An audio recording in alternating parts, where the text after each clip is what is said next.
you so much, Karen. All right, I'm going to announce our first. I don't think that's on. Is that on? Okay. I don't think that's on. I'm going to announce our first featured reader, which will be Sasha Wright. All right. Sasha Wright writes about time-traveling lesbians and other speculative fiction stories filled with queers and magic. In previous lives, she's been a direct action activist, a union organizer, and a world traveler. But most of her fiction is set in the hometown of Oakland, California. She has only published depressing nonfiction articles about politics, but someday she'll finish one of her novels, so hold out for that. Please welcome Sasha Wright.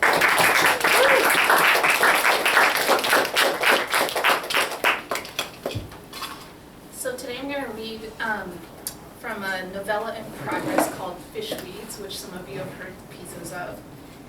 And so this clip is starting about 8 pages in, and it's a flashback, and then I'll move to the present of the story. And at this point, you've learned a little about the narrator, Molly, who's like a subsistence farmer in a near future Oakland, who's dealing with a lot of weeding of fish weeds, an animal-like blue plant that's invading the local ecosystem. And also her partner, Lillian, who supports them, who still has a job, and their daughter, Kira, who's just started attending a fancy prep school she needs. I was a couple months into my maternity leave when I received the letter that I was laid off from my job of 10 years. The mailbox was overflowing with bills and glossy pamphlets for Lillian. I almost missed the thin envelope for me. I read and reread the short paragraph informing me that, due to downsizing, my services as a legal assistant would no longer be needed. I heard Kara begin to whimper from the other room as she woke from her nap. I lifted her out of the crib and leaned back on the couch, shoving my tender, damp breast into her mouth. As I sank into the cushions, I observed the thick, white rolls in my stomach, bulging out over the elastic of my maternity pants. If I could have looked in the mirror, I knew I would see my hair dark with grease, yet striped with light gray, puddles of loose, bluish skin under my eyes, and overgrown nails on my bare feet I hadn't cut since the start of my second trimester. Kara reached up and held my boob with both hands, digging in with her tiny fingers. Her little mouth clamped onto my tender nipple with remarkable force, and I wrinkled my nose from the pain. I had been enjoying the closeness and novelty of breastfeeding, but I was still looking forward to the time when the work of managing Kara's endless bodily fluids would be balanced with typing briefs on crisp white paper, adult conversation over lunch with coworkers, and checking my full account balance on paydays. I stared at the back of Kira's head, which bounced up and down while she sucked, a warm, pulsating thing covered in fuzz. I suddenly felt like such a mammal. Was this all I would be good for anymore? My cousins had complained about their layoffs at the recent Labor Day picnic, but somehow I thought that even with all the new labor-saving software coming onto the market, things would be different at my firm. Perhaps if I'd gotten a master's degree like Lillian, instead of screwing around so much in my 20s, this wouldn't be happening to me now. There was no way I'd ever get a new job with the way the economy was going, with young, unencumbered women fresh out of school to compete with. Maybe we could scrape by on Lillian's salary, but I'd be dependent on her. Not till Kara went back to daycare, not for a few months while I sent out resumes, but till Kara grew up and moved away, till our hair turned white and fell out. I would never spend another dollar without consulting Lillian again. Kara bit down on my nipple, and I yanked her off, ignoring her cry. I felt like my chest was filling with liquid beneath the bone.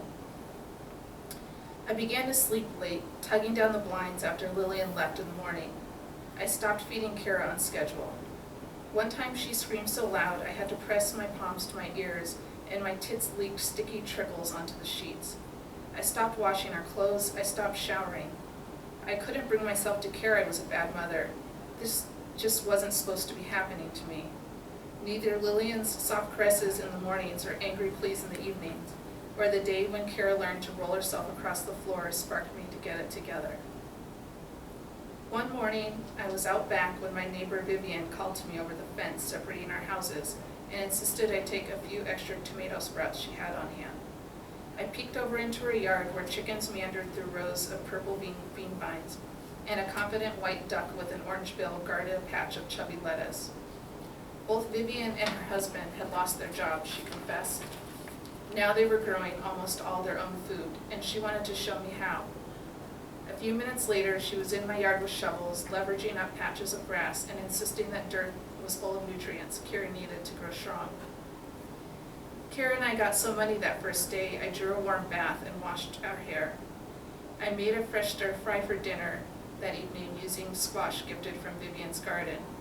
I still remember Lillian's relief that evening to find me out of bed. By spring, I had fattening beans on the vine, a tiny new plum tree, and 6 yellow chicks that Kira loved to chase. By fall, the garden had become a real financial help. Our produce came sporadically, but the homegrown tomatoes stung the tongue with sweetness, and the fresh poultry from our chickens fell off the bone. Other things changed too. I got to know our neighbors as we swapped sprouts and planting tips. We grew closer at house defense rallies when we chased the eviction sheriffs away. It became safe to let our kids play unsupervised on the street. We started the Saturday market and planted a wheat field in a local park. The apocalypse isn't half bad, Vivian and I would joke. I leave the pig to finish her breakfast and head for the garage to water the ducks when I spot Kira in the doorway, her bare legs glowing under a long night shirt. I set down my bucket and wipe my muddy hands on the lower half of my sweater. Hey, sweetie, you're gonna catch a cold out here. I squat down to her level and Kira blinks at me, her eyes still stuck together from the night. Bellatrix woke me up. Don't you want to try and go back to sleep with Mama and Kitty? No, I want to help. Let's at least get some clothes on you, I say, sliding out of my boots. I take Kira's hand and lead her to her bedroom. Her blankets and sheets slump onto the floor where she flung them. I hand her a set of sweats and zip a double vest over her chest for good measure. I can't find her stocking cap, so I give her my own, which sags over her forehead. Kira giggles. I tie the laces of her tennis shoes. Okay, you're ready to be my helper now, I say in a loud whisper. We start where I left off with our ducks, turkey, and goose in our barn, aka the garage I've sloppily reinforced in half a dozen places to keep the possums out. Kira is actually helpful, sprinkling the feed and filling the water buckets while I pick greens for the market. Kira helps me carry kale and baskets to the end of the drive. The sun is fully risen now, bluing up the sky. The bare branches of the fig trees shine from the heavy dew last night. Our feet sink into gooey mud as we walk. I should have made Kira put on her rain boots. Her sneakers are sopping and brown. This used to be our concrete driveway, but we broke it up when Kira was little for the growing space. Vivian is opening the massive gate to the street. Neither of us had the front of our houses fenced off when we moved in, but we did it a few years back to protect our front yard edibles. Together, we grab hold of our giant pine table and drag it to the edge of the sidewalk. Viv begins arranging oranges in a pretty display, and I lay out the kale. I want an orange, Kira says, and Vivian holds out the basket so she can pick. She takes her time, pressing each one with her index finger. How's school? Viv asks. Hate it, Kira says, selecting the fattest orange on the pile. Viv raises her eyebrow at me and twists her mouth in an opinionated smile. She's definitely in the homeschooling camp. I think she misses having Kira around all day too. Lillian appears on the front porch in her bathrobe, sipping the coffee I left her. She heads toward us in her slippers, careful to step from stone to stone through the planter boxes, avoiding the mud. Her robe opens up over her curved collarbone, exposing a patch of skin mottled pink and white from the chill. She hops to my cobblestone and I squeeze her to my chest, burrowing my face in the gap between the warm skin of her neck and the fluffy cotton fibers of her robe. She smells like soap. She breaks away. Why is Kira out here, she asks. She wanted to help. She's going to be exhausted when I do her homework with her later, Lillian says. I shrug. She can take a nap after the market. I feel my heart pump up.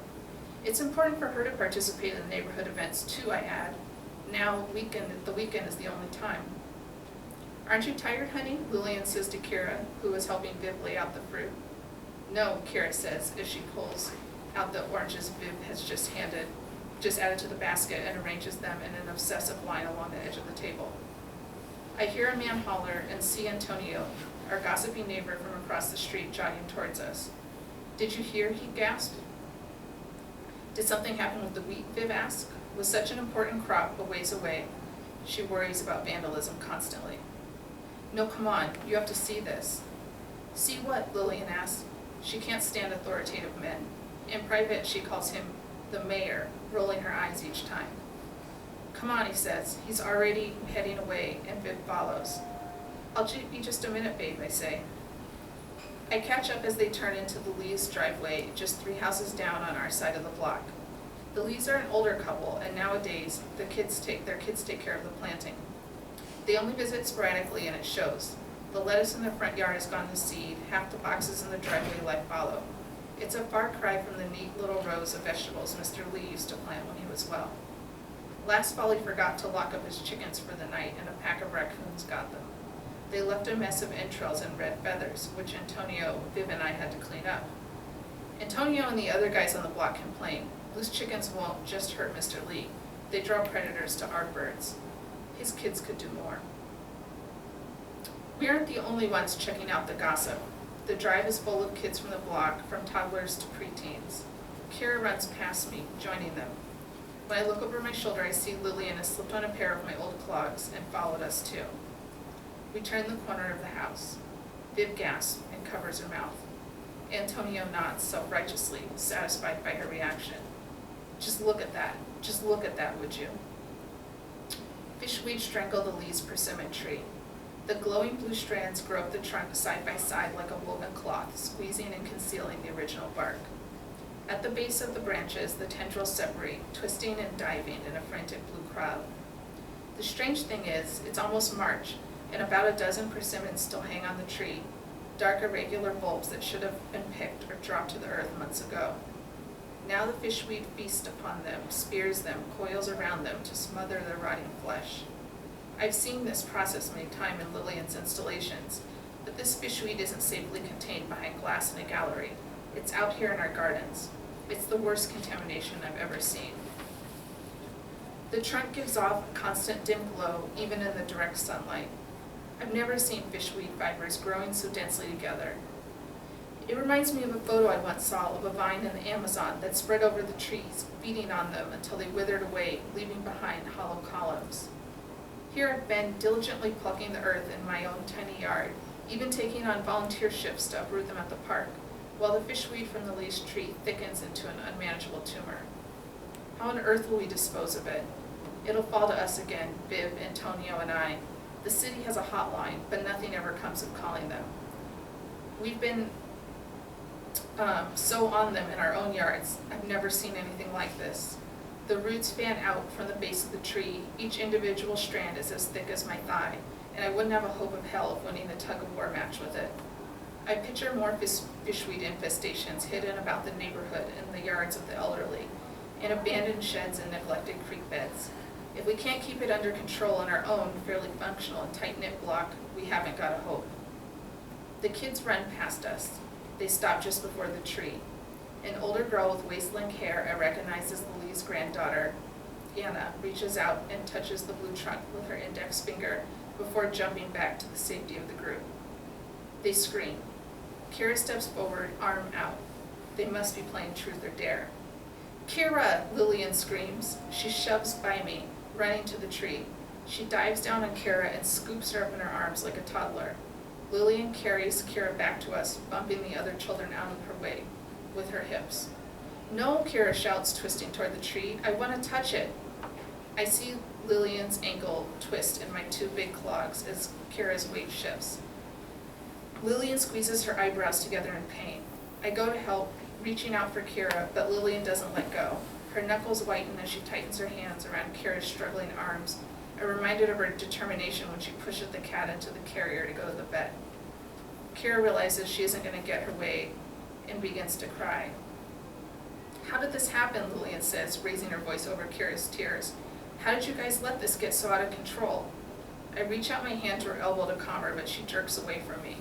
When Lillian's upset, she likes to blame someone, and it looks like that someone is going to be me. She sets Kira down but keeps a tight grip on her hand. Kira whimpers, tears streaming down her cheeks. Antonio, perhaps infected by her panic, shouts at the remaining children and walks toward them, making shooing motions with his hands.